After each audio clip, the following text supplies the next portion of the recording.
एक व्यक्ति एक अजीब सी जगह पर उठता है, ये सोचते हुए कि उसकी पहचान क्या है और क्या वो पहले ही मर चुका है।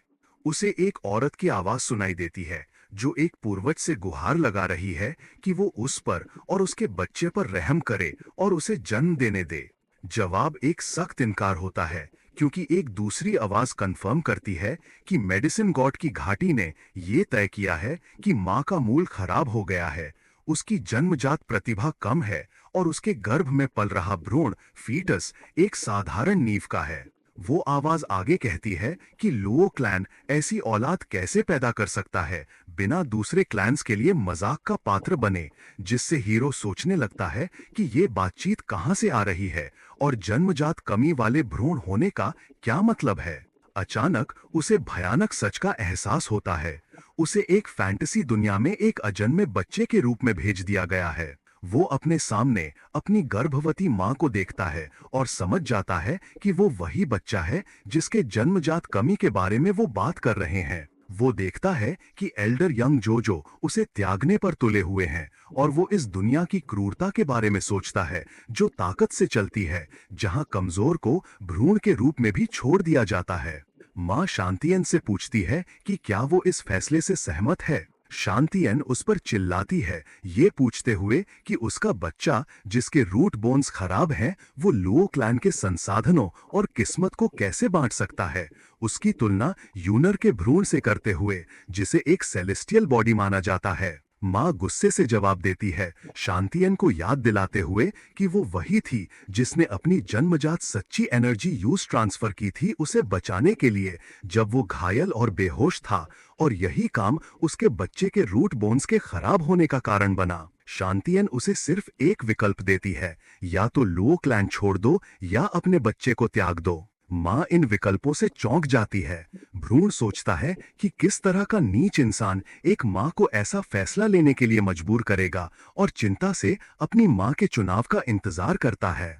माँ, जिसका नाम जंग चीशिन है, अपना फैसला लेती है और ऐलान करती है कि वो लुओ क्लैन छोड़ देगी। एल्डर और शांति उसे हैरानी से देखते हैं। जंग चीशिन ऐलान करती है कि आज से उसकी और उसके बच्चे की जिंदगी और मौत का लुओ क्लैन से कोई लेना देना नहीं है। बच्चा अपनी माँ से वादा करता है कि भले ही वो कमजोर और खराब रूट बोन्स वाला बच्चा है, वो कल्टीवेट करने के लिए कड़ी मेहनत करेगा और वो साथ मिलकर अपनी इज्जत कमाएंगे। उसी दृढ़ निश्चय के पल में एक इलेक्ट्रॉनिक सिस्टम, जिसका नाम लेट ब्लूमर सिस्टम है, उसके सामने प्रकट होता है, जो उससे बंध गया है क्योंकि उसने कल्टीवेट करने का दृढ़ निश्चय दिखाया था। वो एक सिस्टम पाकर हैरान और उत्साहित है, लेकिन वो जल्दी ही उसके नाम पर गुस्सा हो जाता है, चिल्लाते हुए कि वो अभी पैदा भी नहीं हुआ है कि लेट ब्लूमर कहलाए। उसे पता चलता है कि सिस्टम का पूरा नाम system of late blooming greatness है,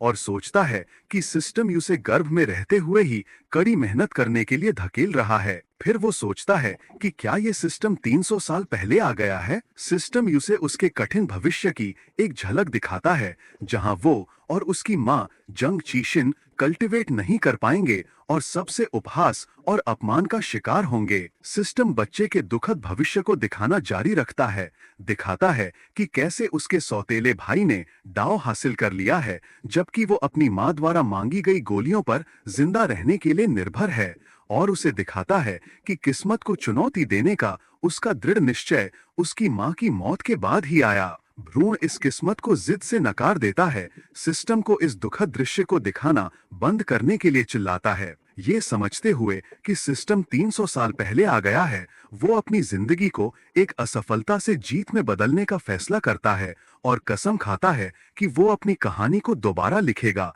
ताकि वो एक चमत्कार बन सके जो स्वर्ग में फैल जाए। सिस्टम उसके सामने एक बिगिनर्स मिशन पेश करता है कि वो पहली बार स्वेच्छा से कल्टीवेट करे और अपनी मां को चकित कर दे, जिसका इनाम आर्केड सेक्रेड बॉडी के साथ फ्यूजन होगा। वो हैरान रह जाता है और सिस्टम समझाता है कि ये बॉडी अजेय शारीरिक शक्ति प्रदान करती है, जो प्राचीन सम्राटों को चुनौती देने में सक्षम है। उसे एहसास होता है कि इस तोहफे के साथ वो निश्चित रूप से किस्मत को बदल सकता है। गर्भ में होने का फायदा उठाते हुए वो फीटल ब्रीदिंग के जरिए आसानी से स्पिरिचुअल एनर्जी सर्कुलेट करता है। उसकी माँ अपने अंदर अजीब हलचल महसूस करती है और हैरानी से सोचती है कि क्या उसका बेटा गर्भ में रहते हुए ही कल्टीवेट करने लगा है। सिस्टम मिशन के पूरा होने की घोषणा करता है और उसे आर्केइक सेक्रेड बॉडी के साथ फ्यूज करने की प्रक्रिया शुरू करता है, जो प्राचीन ऋषियों की विरासत को एक्टिवेट करती है। माँ बाहर बिजली जैसी एक अजीब घटना देखती है। अपनी चेतना में वो प्राचीन सम्राटों में दृश्य देखती है, जिनके सामने हीरोज कुछ भी नहीं है।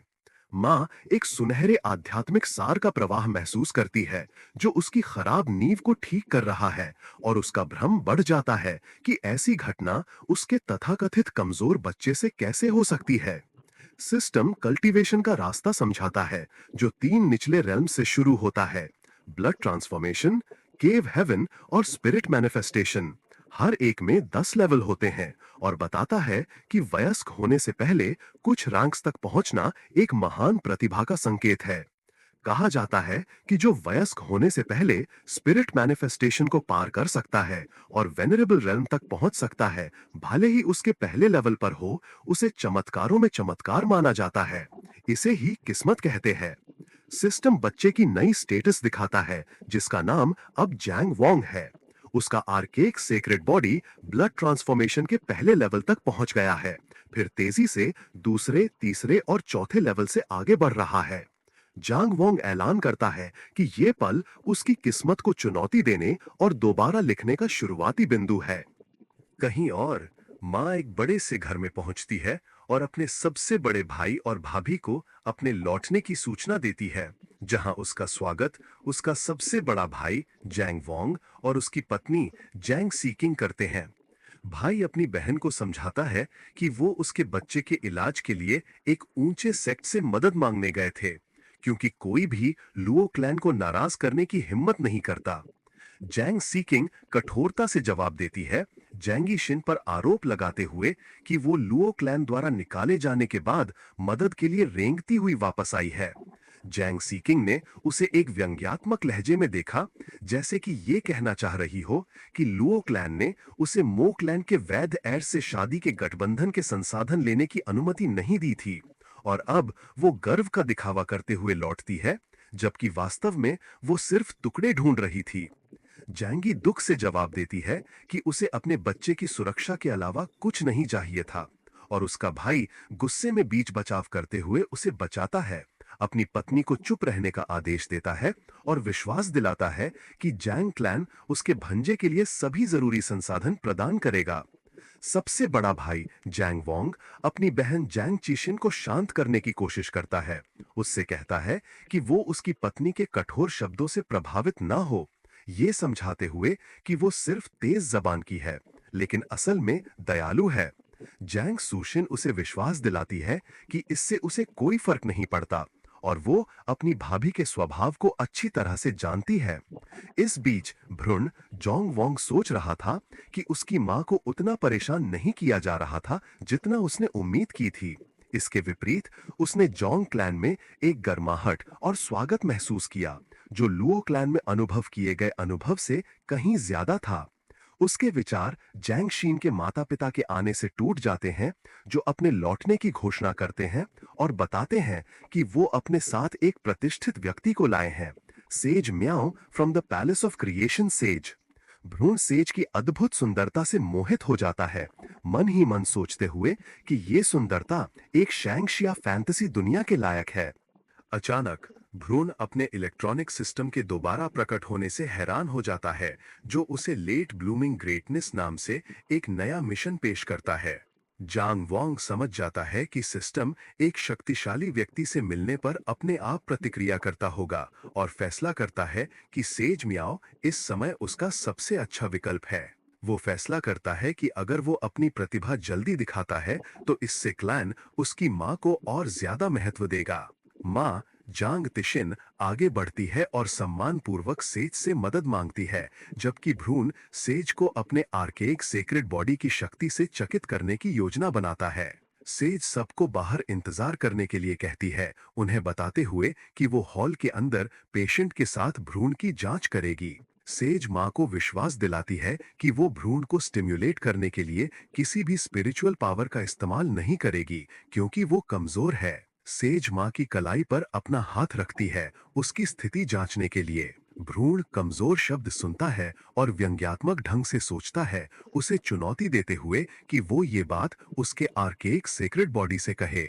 जैसे ही सेज माँ की कलाई पर अपना हाथ रखती है, उसका चेहरा बदल जाता है और उसे केओटिक प्राइमोर्डियल युग से आती एक भयानक ऑरा महसूस होती है। माँ चिंतित होकर उससे पूछती है कि क्या हो रहा है, और सेज हैरानी से पूछती है कि क्या इस बच्चे को पहले से ही जन्मजात शक्ति की कमी वाला डायग्नोस किया गया है। माँ इस बात की पुष्टि करती है कि ये लुओ क्लैन के हीलर्स का डायग्नोसिस था। सेज फैसला करती है कि वो खुद देखेगी कि इस बच्चे की क्षमता कितनी गहरी है और उसे जांचने के लिए अपनी शक्ति का इस्तेमाल करना शुरू कर देती है। भ्रूण महसूस करता है कि उसकी भविष्य की मास्टर अभी तक संतुष्ट नहीं है, इसलिए वो अपनी पूरी शक्ति दिखाने का फैसला करता है और अपने आर्केइक सेक्रेड बॉडी को खुलने का आदेश देता है। सेज देखती है कि ये छोटा सा बच्चा अभी भी हार मानने से इनकार कर रहा है और उसकी लड़ने की भावना की प्रशंसा करती है। कहती है कि अगर वो यहाँ संयोग से ना आती तो दुनिया एक अद्वितीय प्रतिभा को खो देती।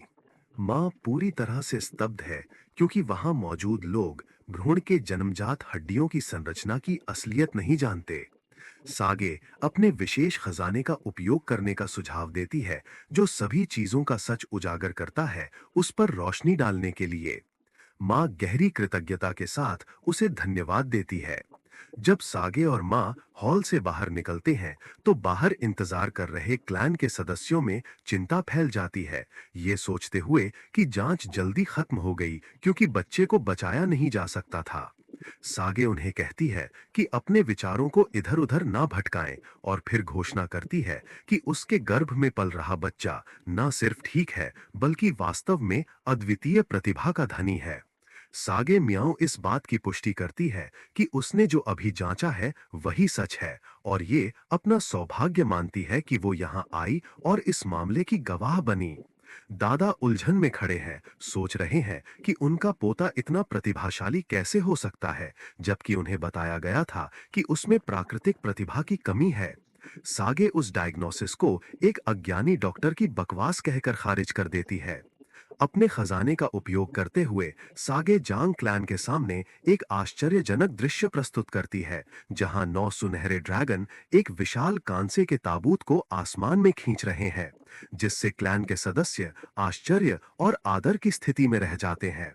सागे समझाती है कि इन 9 संप्रभु ड्रैगन में से सिर्फ एक ही पूरे जांग क्लैन को एक उंगली से कुचल सकता है।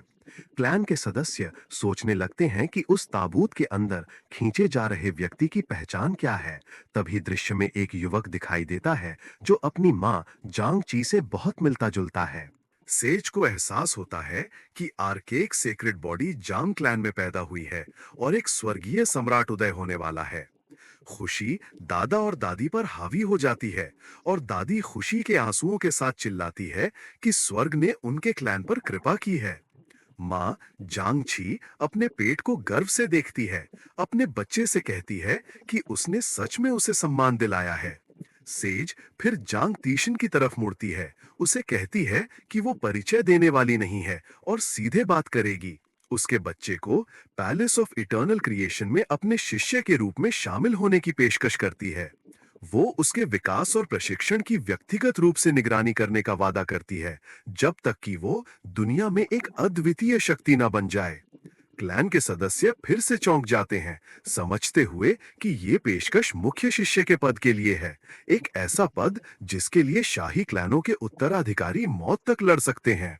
इस दौरान भ्रूण जांग वोंग सोचता है कि पैलेस ऑफ क्रिएशन एक प्रथम श्रेणी का सेक्ट है, जो उसके सिस्टम की कम से कम तीसरी श्रेणी के सेक्ट की आवश्यकता से कहीं आगे है, और उत्सुकता से अपने इनाम के आकार के बारे में सोचता है।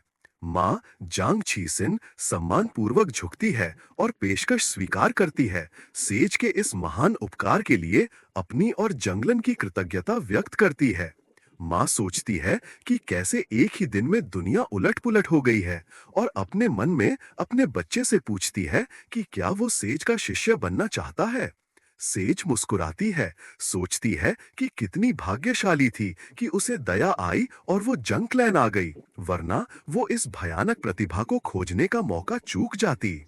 उसी पाल जैंग वोंग का सिस्टम उसके मूल दुखद भाग्य की एक झलक दिखाता है, और फिर सिस्टम तीसरे दर्जे के सेक्ट या उससे ऊपर के सेक्ट में शामिल होने का मिशन पूरा होने की घोषणा करता है। जैंग वोंग मिशन के पूरा होने पर मन ही मन जश्न मनाता है, और ये कि पैलेस ऑफ क्रिएशन एक शिखर शक्ति है, उत्सुकता से अपने इनाम का इंतजार करता है। उसे विश्वास है कि आर्केक सेक्रेड बॉडी और एक उच्च लेवल कल्टीवेशन टेक्निक के साथ कोई भी बाधा उसके रास्ते में नहीं आएगी। सिस्टम इनाम की घोषणा करता है, एक सर्वोच्च कल्टीवेशन विधि जिसे the art of the heaven devouring demon कहा जाता है। जैंग वोंग इस लेजेंडरी टेक्निक को प्राप्त करके चौंक जाता है। सिस्टम समझाता है कि ये कला स्वर्ग और पृथ्वी से आध्यात्मिक ऊर्जा को अवशोषित करने पर केंद्रित है, एक प्राकृतिक कल्टीवेशन वॉर्टेक्स बनाती है, और ये एक विकसनशील और विकसित होने वाली विधि है जिसमें उपचार क्षमताएं और अपार दमनकारी शक्ति है। भ्रूण फैसला करता है कि वो कोई समय बर्बाद नहीं कर सकता, और यही उसका मौका है। वो तुरंत अपनी मां के गर्भ में रहते हुए ही कल्टीवेट करना शुरू कर देता है, और उससे एक सुनहरी आध्यात्मिक ऊर्जा उठती है, हॉल के चारों ओर घूमती है, उसकी मां और क्लैन के सदस्यों को आश्चर्यचकित कर देती है। उसका चाचा और चाची पूरे आश्चर्य में देखते हैं, और उसका चाचा विश्वास न करते हुए सोचता है कि उसका भंजा पैदा होने से पहले ही कैसे कल्टीवेट करने लगा है। दादा जोर से कहते हैं कि स्वर्ग ने जैंग क्लैन पर कृपा की है, जबकि चाचा और उसकी पत्नी आश्चर्य से देखते रहते हैं। इस दौरान सेज म्याओ अपने मन में संतोष के साथ सोचती है कि आर्केक सेक्रेड बॉडी वाले शिष्य के साथ 100 साल बाद होने वाले इमॉर्टल पैलेस के टूर्नामेंट में कोई भी उसके वंश को कमजोर कहने की हिम्मत नहीं करेगा। सेज ऐलान करती है कि एक नए शिष्य को स्वीकार करने के लिए एक भेंट की आवश्यकता होती है, और उसके मास्टर के रूप में वो उसे पहले एक खजाना प्रस्तुत करेगी। ब्रुन जांग वोंग आत्मविश्वास से भरा है, सोच रहा है कि उसके सेक्रेड बॉडी और हेवन डिवावरिंग डीमन टेक्निक के साथ खजाना तुरंत उसे अपने मालिक के रूप में पहचान लेगा। वो आध्यात्मिक रूप से खजाने को बुलाता है। उसे विश्वास है कि एक साधारण खजाने को काबू करना उसके लिए बेहद आसान है। खजाना सीधे मां के गर्भ में जाता है और उसके साथ मिल जाता है। सेज हैरान रह जाती है कि एक अजन्मा बच्चा एक खजाने को कैसे स्वीकार करवा सकता है, लेकिन बात यहीं खत्म नहीं हुई। सिस्टम का मिशन पूरा होने के बाद भ्रूण ने मानसिक रूप से खजाने, जिसे अब heaven and earth fire suppression armour के नाम से जाना जाता है, को अपग्रेड करने का आदेश दिया। आर्मर बदल जाता है और एक जन्मजात आत्मा खजाने इन्नेट स्पिरिट ट्रेजर में विकसित हो जाता है। परिवार के सदस्य आश्चर्य से खड़े हैं इस अद्भुत दृश्य की प्रकृति पर, और इस बात पर हैरान हैं कि एक अजन्मा बच्चा कैसे एक खजाने को काबू करके अपग्रेड कर सकता है। सेज अपने आप से कहती है कि उसने लड़के को खजाने के साथ मिलाने में मदद करने का इरादा किया था, लेकिन उसने ना सिर्फ उसे अपने दम पर काबू किया, बल्कि उसके सेक्रेड बॉडी ने उसे एक जन्मजात आत्मा खजाने में अपग्रेड भी कर दिया। सेज फैसला करती है कि एक जन्मजात आत्मा खजाने के उससे बंधे होने से कोई भी साधारण कल्टीवेटर उसे नुकसान नहीं पहुंचा पाएगा। वो ऐलान करती है कि जब जैंग वोंग केव हेवन रेल्म तक पहुंचेगा तो वो व्यक्तिगत रूप से वापस आएगी उसे सेक्ट तक ले जाने और उसे कल्टीवेशन की विशाल दुनिया की सैर पर ले जाने के लिए। 3 दिन बाद ग्रेट क्षिया डिवाइन डायनेस्टी के सैनिकों का एक समूह पहुंचता है। वो जैंग क्लैन के हॉल में घुस जाते हैं और मांग करते हैं कि प्रभारी व्यक्ति तुरंत बाहर आए। मां जांग तिशिन तुरंत समझ जाती है कि उन्होंने उसके और उसके बेटे के लुवो क्लैन से निकाले जाने की खबर सुन ली है और उसकी सगाई रद्द करने आए हैं। जबकि भ्रूण इस क्लासिक स्थिति पर हंसता है, कसम खाता है कि ये डायनेस्टी अपने फैसले पर उसके पैदा होने के पल ही पछताएगी। सैनिकों का नेता भ्रूण के चाचा जैंग वोंग से कहता है, उसे दशकों पहले तय हुई शादी की याद दिलाता है। चाचा गुस्से में पूछता है कि वो इस तरह उनके हॉल में क्यों घुस आए हैं। नेता अपना परिचय जनरल वुई के रूप में देता है और औपचारिक रूप से घोषणा करता है कि शादी का समझौता रद्द कर दिया गया है। चाचा गुस्से से उबल पड़ता है। उन पर चिल्लाते हुए कि उनकी डायनेस्टी ही थी जिसने पहले इस राजनीतिक शादी की मांग की थी और अब वो बिना जैंग क्लैन का कोई सम्मान किए इसे रद्द करने आए हैं। जनरल वी जवाब देता है कि जैंग्स तू सिन के निष्कासन की खबर हर जगह फैल गई है और उसका बच्चा अब वैध उत्तराधिकारी नहीं रहा। ये सवाल उठाते हुए कि छोटा जैंग क्लैन उनकी महान डायनेस्टी के साथ गठबंधन के लायक कैसे हो सकता है, जबकि भ्रून अपने जन्मजात प्रतिभा की कमी के आरोप पर मन ही मन हंसता है, कसम खाता है कि ये जनरल उसके सामने घुटने टेकेगा, उससे उनकी राजकुमारी को स्वीकार करने की भीख मांगेगा जिस दिन उसका जन्म होगा। जनरल अपना अपमान जारी रखता है, कहता है कि उनके सम्राट ने दया करके उसे भेजा, वरना वो उनके सामने शाही हॉल में घुटने टेक रहे होते, ये दावा करते हुए कि उनकी राजकुमारी एक शाही शादी के लायक है, ना कि जैंग क्लैन के कमजोर जड़ के साथ जोड़ने के। चचा उसे उसकी गुस्ताखी और अपने भांजे को उनके ही घर में बदनाम करने के लिए उसे मार डालने की धमकी देता है। जनरल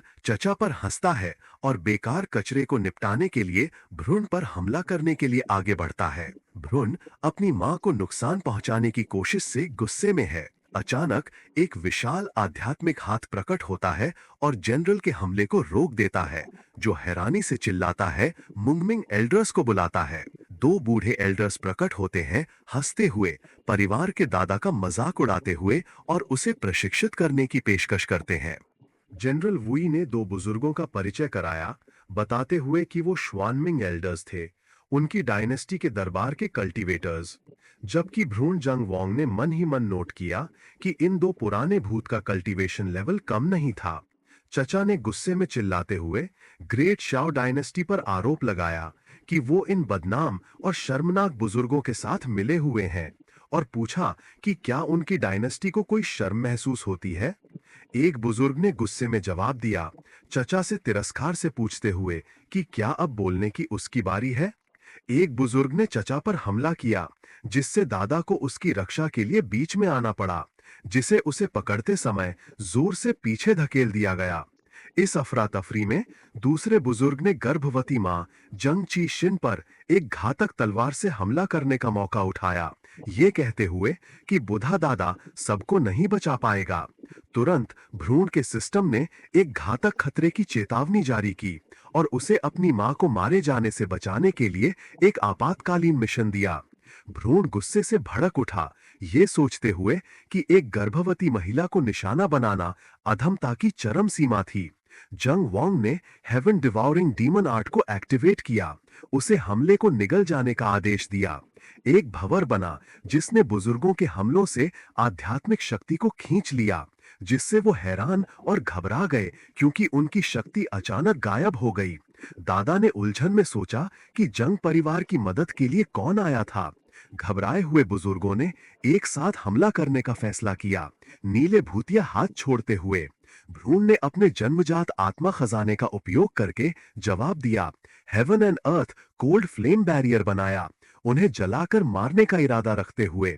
आग अपार शक्ति के साथ भड़क उठी, बुजुर्गों को डरा दिया, जिन्होंने महसूस किया कि वो एक जन्मजात आत्मा खजाने का सामना कर रहे हैं, और सोचा कि जंग जैसा छोटा परिवार ऐसा हथियार कैसे रख सकता है। उनमें से एक ने छुपे हुए अस्तित्व से खुद को प्रकट करने और परछाइयों में छुपना बंद करने की मांग की। सिस्टम ने जीवन और मृत्यु के संकट से बचने का मिशन सफलतापूर्वक पूरा होने की घोषणा की। जंग वोंग को एक 9 टर्न ग्रेट मिस्टीरियस रीबर्थ पिल से पुरस्कृत किया। निर्देशों में बताया गया कि ये गोली सेवन करने पर तुरंत आध्यात्मिक शक्ति को आराम देती है, और भ्रूण ने आत्मविश्वास महसूस किया। उस दिन जंग परिवार का सम्मान वापस दिलाने की कसम खाई। मीलों दूर सेज म्याओ ने आत्मा खजाने के एक्टिवेशन को महसूस किया और आश्चर्य किया कि उसके शिष्य ने उसके जाने के सिर्फ 3 दिन बाद ही इसका इस्तेमाल कर लिया। उसने क्या हो रहा है देखने के लिए अपनी शक्ति को केंद्रित किया और उसकी एक आध्यात्मिक प्रोजेक्शन जंग परिवार के हॉल के ऊपर प्रकट हुई, गुस्से में पूछते हुए कि वो अंधा मूर्ख कौन था जिसने उसके शिष्य को नुकसान पहुंचाने की हिम्मत की। वो जोर से हॉल में उतरी, घोषणा करते हुए कि ये बच्चा पैलेस ऑफ इटर्नल क्रिएशन का मुख्य शिष्य है, और पूछा कि किसने उन्हें उस पर हमला करने की हिम्मत दी। भ्रूण अपने मास्टर की उपस्थिति से हैरान था, अंदाजा लगाते हुए कि उसने खजाने के अंदर एक आपातकालीन उपाय छोड़ा होगा। एक बुजुर्ग ने इस पर विश्वास करने से इनकार कर दिया और सेज की प्रोजेक्शन पर हमला किया, उस पर धोखे का आरोप लगाते हुए। सेज ने आसानी से उसके हमले का मुकाबला किया, और भ्रूण ने एक प्राचीन सम्राट की गुस्ताखी पर हंसते हुए एक प्राचीन सेज को चुनौती देने पर अपने मास्टर के हस्तक्षेप से राहत महसूस करते हुए। दोनों बुजुर्ग हैरान खड़े थे। एक बुजुर्ग ने एक छिपी हुई धमकी का इस्तेमाल करने की कोशिश की, सेज से अपना नाम बताने के लिए कहा ताकि उनकी डायनेस्टी भविष्य में उससे मार्गदर्शन ले सके। सेज ने उसकी धमकी पर हंसते हुए घोषणा की कि एक चौथे दर्जे का प्राचीन सम्राट उसका नाम सुनने के भी लायक नहीं है। उसी पल दादा ने सेज द्वारा छोड़े गए स्पिरिट क्रेन का इस्तेमाल करके हमला किया, उसे एक बुजुर्ग पर निर्देशित करते हुए, उसे बेरहमी से हराते हुए और उसे खून से लथपथ जमीन पर गिरा दिया। जनरल वुई हैरानी में खड़ा है, विश्वास नहीं कर पा रहा है कि सिर्फ दिव्य चेतना की एक धमकी एक प्राचीन सम्राट को दबा सकती है, और समझ जाता है कि ये महिला वास्तव में पैलेस ऑफ इटर्नल क्रिएशन से है, और जंग परिवार का बेटा, जिसे उन्होंने एक नश्वर जड़ समझकर खारिज कर दिया था, वास्तव में इस महल में प्रवेश करेगा। जबकि भ्रूण जैंग वोंग अपने मन में सोचता है कि पछतावे के लिए बहुत देर हो चुकी है।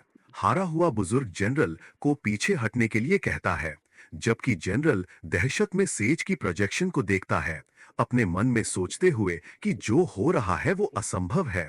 वो लुओ क्लैन को कोसता है, उन्हें मूर्ख कहता है कि उन्होंने एक ऐसे प्रतिभाशाली को बाहर निकाल दिया जो पैलेस ऑफ क्रिएशन में प्रवेश करने में सक्षम था, जिससे ग्रेट शिया डायनेस्टी पर आपदा आ गई।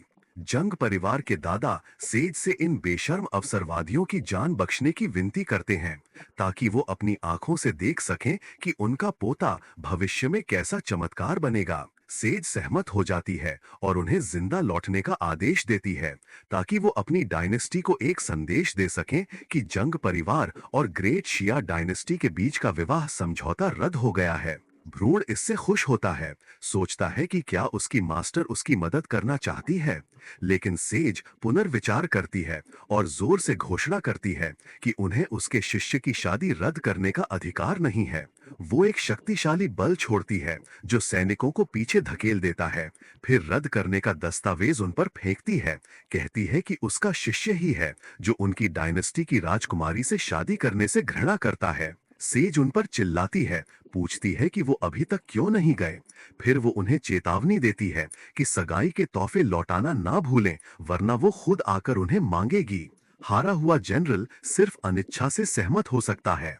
उनके जाने के बाद परिवार के सदस्य सगे के सामने झुकते हैं, और चचा अपनी कृतज्ञता व्यक्त करता है, कहता है कि उसके हस्तक्षेप और आत्मा खजाने के इस्तेमाल के बिना जंग परिवार को एक आपदा का सामना करना पड़ता। दादा आगे बढ़ते हैं और परिवार की ओर से उसकी महान कृपा के लिए गहरा धन्यवाद करते हैं। सगे उन्हें कहती है कि इसके बारे में ना सोचें, क्योंकि उसने जैंग वोंग को अपने शिष्य के रूप में स्वीकार कर लिया है। उनके परिवार के मामले अब उससे जुड़ गए हैं, लेकिन वो स्पष्ट करती है कि ये कहना कि आत्मा खजाने का इस्तेमाल उसने किया था पूरी तरह से सही नहीं है। स्पिरिट क्रेन हंसता है, कहता है कि उसकी मास्टर सीधी बात करती है और अपने शिष्य के क्रेडिट को लेने की हिम्मत नहीं करेगी। सगे छोटी पोते से वादा करती है कि परिवार उसे वो सभी संसाधन प्रदान करेगा जो वो जुटा सकते हैं। भ्रूण इससे प्रभावित होता है, सोचता है,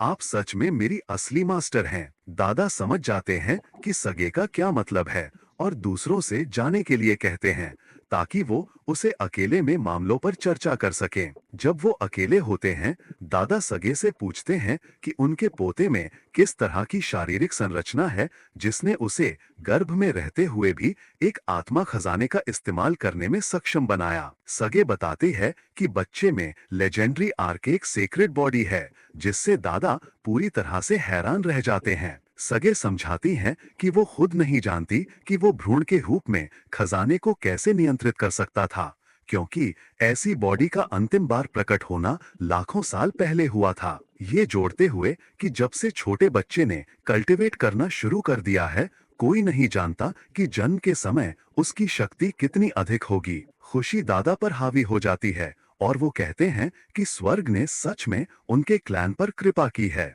सेज यूज चेतावनी देती है कि आर्केइक सेक्रेड बॉडी को कल्टीवेट करने के लिए आवश्यक संसाधन विशाल हैं और उसकी नींव को अनदेखा नहीं किया जाना चाहिए जब तक कि वो आधिकारिक रूप से पैलेस ऑफ क्रिएशन में प्रवेश ना कर ले। दादा उसे याद दिलाने के लिए धन्यवाद करते हैं और कसम खाते हैं कि जांग क्लैन जांग वोंग के लिए एक ठोस नींव रखने के लिए अपनी पूरी शक्ति लगा देगा।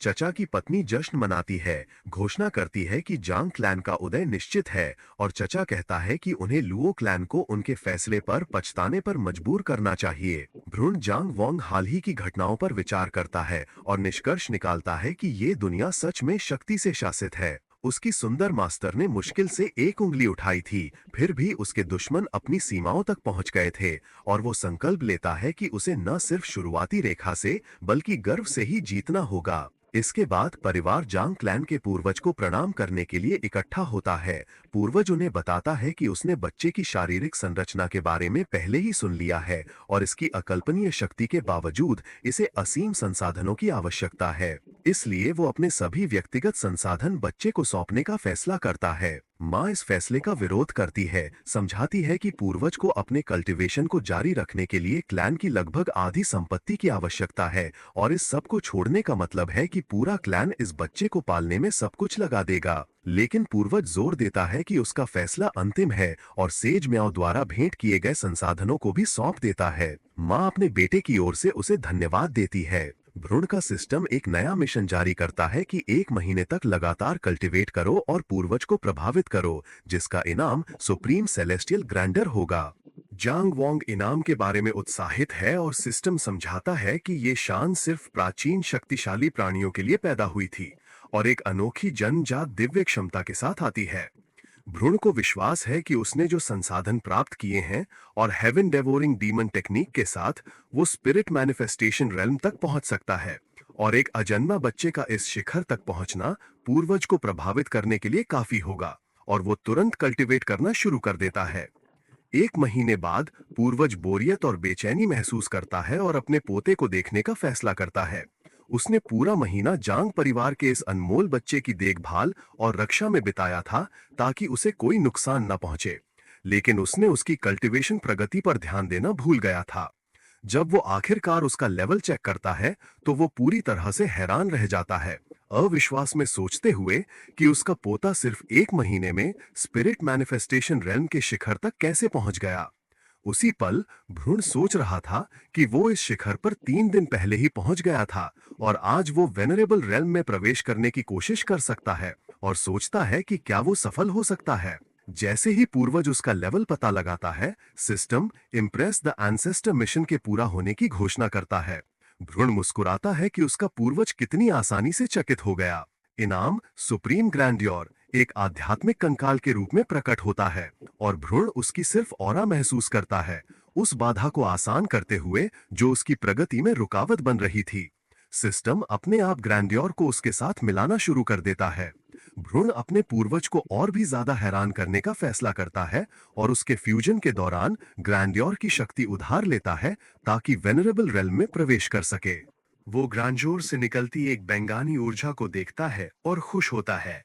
पूर्वज चिंतित हो जाता है, ये समझते हुए कि उसका पोता एक ब्रेक थ्रू का प्रयास कर रहा है और डरता है कि इस लापरवाही भरी प्रगति से उसकी नींव को नुकसान न पहुंचे। उसी समय माँ अपने बच्चे के अंदर एक और ऑरा महसूस करती है।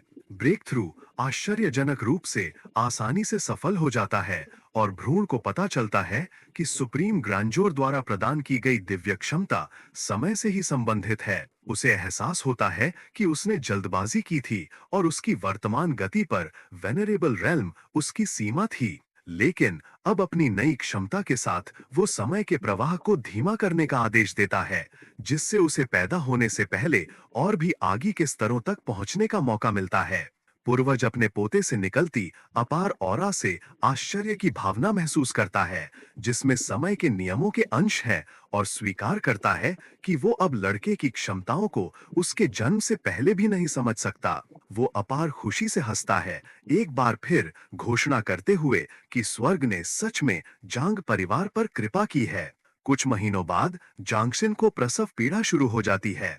उसका परिवार कमरे के बाहर 3 लंबे घंटे तक चिंता से इंतजार करता है, और दाई उसे हिम्मत रखने के लिए कहती है। उसके जन्म के क्षण जांग वोंग का सिस्टम घोषणा करता है कि वो इन्नेट एंशिएंट इमॉर्टल रेल्म तक पहुंच गया है।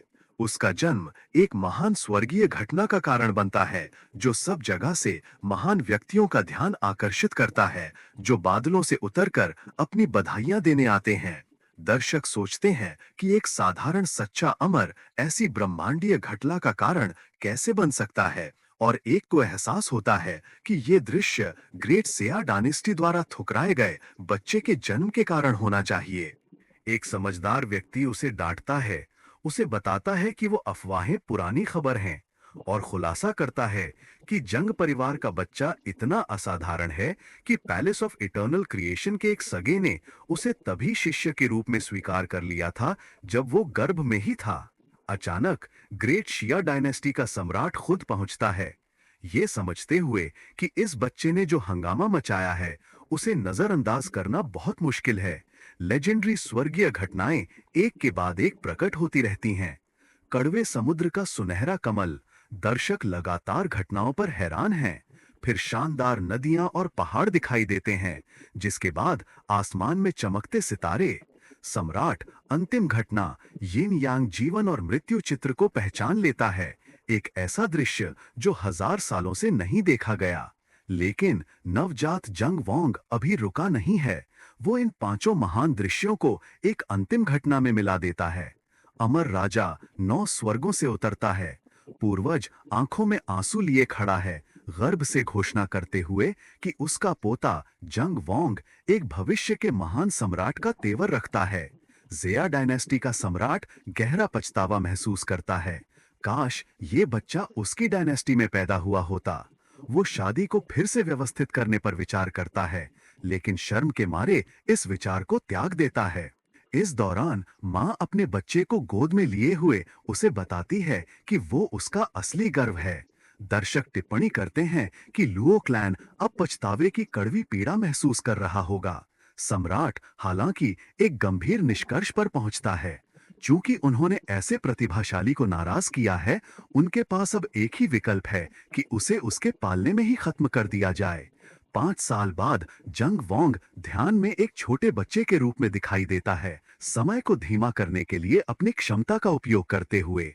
एंशिएंट किंग रेल्म के शिखर पर पहुंचने के बावजूद उसे अपनी प्रगति बहुत धीमी लगती है। उत्साही सेवक उसे बीच में रोकते हैं, उसे आराम करने के लिए कहते हैं और उसे अमर फल पेश करते हैं। वो उनके अत्यधिक उत्साह से चिढ़ जाता है। जंग वोंग अपने ध्यान से उठकर अपने पूर्वज को प्रणाम करने के लिए उठता है, जो उसका इंतजार कर रहा था। पूर्वज 5 साल के जंग वोंग की प्रशंसा करता है, ये देखते हुए कि वो पहले ही एंशिएंट किंग रेल्म के शिखर तक पहुंच गया है, और कुछ सालों में पूर्वज खुद भी उसके साथ कदम नहीं मिला पाएगा। जंग वोंग विनम्रता से जवाब देता है, समझाता है कि उसने 1 महीने से अधिक समय से कोई प्रगति नहीं की है और एक रुकावट में फंसा हुआ है। वास्तव में जंग वोंग एक दुविधा का सामना कर रहा था। 1 साल पहले उसके सिस्टम ने उसे एक गुप्त क्षेत्र में प्रवेश करने का मिशन सौंपा था, लेकिन वो ग्रेट शिया डायनेस्टी और लुओ क्लैन दोनों द्वारा उसके खिलाफ जारी किए गए हत्या के आदेश के कारण क्लैन नहीं छोड़ सकता था। इसके अतिरिक्त उसने जंग क्लैन के अंदर ही एक गुप्त खतरा महसूस किया। एक दिन अपने प्रशिक्षण के दौरान उसने एक दुष्कर और विषैली ऑरा महसूस की, और उसके स्रोत का पता लगाकर वो क्लैन के पिछले पहाड़ तक पहुंच गया। वहां उसने एक भयानक और दुर्भावनात्मक अस्तित्व को महसूस किया, और ये कि वो अपनी वर्तमान शक्ति के साथ उसका मुकाबला नहीं कर सकता। जंग वोंग ने एक दैत्य दमन एरे, डीमन सप्रेशन एरे की खोज की, लेकिन देखा कि ये शक्तिशाली सील भी क्षतिग्रस्त होने के संकेत दिखा रही थी। इस आंतरिक खतरे और बाहरी हत्या के आदेश के साथ उसने महसूस किया कि उसकी वर्तमान शक्ति बिल्कुल अपर्याप्त है और उसने फैसला किया कि उसे बाहर जाकर एक गुप्त क्षेत्र ढूंढना होगा ताकि वो अपनी शक्ति को तेजी से बढ़ा सके। अपने पूर्वज के साथ अपनी बातचीत पर वापस आते हुए जंग वोंग उसे बताता है कि उसने पिछले पहाड़ में कुछ महसूस किया। पूर्वज इस बात की पुष्टि करता है कि उसने भी इसे महसूस किया था और उसे विश्वास दिलाता है कि वो अस्तित्व सामान्य परिस्थितियों में सील तोड़ नहीं सकता। लेकिन उसके शब्द जरूरी खबर के आने से कट जाते हैं। एक क्लैन का सदस्य अंदर घुसकर उन्हें उनके पूर्वी समुद्र में एक सेज के गुप्त क्षेत्र के प्रकट होने की सूचना देता है और ये कि जिया डायनेस्टी और लुओ क्लैन ने पहले ही इसे नियंत्रित करने के लिए गठबंधन कर लिया है। पूर्वज तुरंत एक क्लैन की बैठक बुलाता है। जंग वोंग शामिल होने पर जोर देता है, ये कहते हुए कि अब वो योग्य है क्योंकि वो एंशिएंट किंग रेल्म तक पहुंच गया है और पूर्वज सहमत हो जाता है। बैठक में पूर्वज घोषणा करता है कि पहला मामला उसके पोते से संबंधित है। जंग वोंग मौजूद लोगों से कहता है, समझाता है कि वो महीनों पहले अपने रेल्म के शिखर पर पहुंच गया था, लेकिन आगे नहीं बढ़ पाया है और इसलिए अनुभव प्राप्त करने के लिए क्लैन छोड़ना चाहता है। उपस्थित लोगों द्वारा उसके लेवल की पुष्टि के बाद बुजुर्ग उसकी तेजी से प्रगति की प्रशंसा करते हैं, लेकिन उसके जाने का सख्त विरोध करते हैं, इसे बहुत खतरनाक मानते हुए और ये कि उनके दुश्मनों ने एक साफ जाल बिछाया है। पूर्वज जोखिम लेने के बजाय उसे एक ब्रेक दी एंशिएंट पिल खरीदने का सुझाव देता है और चचा इस सुझाव से सहमत होता है। जंग वोंग सोचता है कि उनकी अत्यधिक प्रशंसा एक बोझ बन गई है जो उसके विकास को रोक रही है। जंग वोंग उनकी चर्चा को बीच में रोकते हुए उनसे उसकी बात सुनने के लिए कहता है। वो उनकी चिंताओं को स्वीकार करता है, लेकिन सवाल करता है कि अगर वो हर खतरे के संकेत पर क्लैन के पीछे छिपता रहेगा तो वो कैसे मजबूत बनेगा। वो समझाता है कि भले ही वो अपने रेल्म के शिखर पर पहुंच गया हो, उसने कभी भी एक असली जीवन मरण की लड़ाई नहीं लड़ी है और उन्हें उस खजाने की भी याद दिलाता है जो उसके मास्टर ने उसे तोहफे में दिया था, जिससे एक प्राचीन सम्राट के लिए भी उसे पकड़ना मुश्किल हो जाएगा। वो उनसे बाहर जाकर बाहरी दुनिया में खुद को निखारने की अनुमति मांगता है। उसका तर्क सुनने के बाद चचा कहता है कि उन्होंने 5 साल की उम्र में ऐसे खतरों का सामना नहीं किया था और पूर्वज मन ही मन स्वीकार करता है कि जैंग वोंग ने कल्टीवेशन में उनमें से अधिकांश को पीछे छोड़कर अपने फैसले खुद लेने का अधिकार प्राप्त कर लिया है।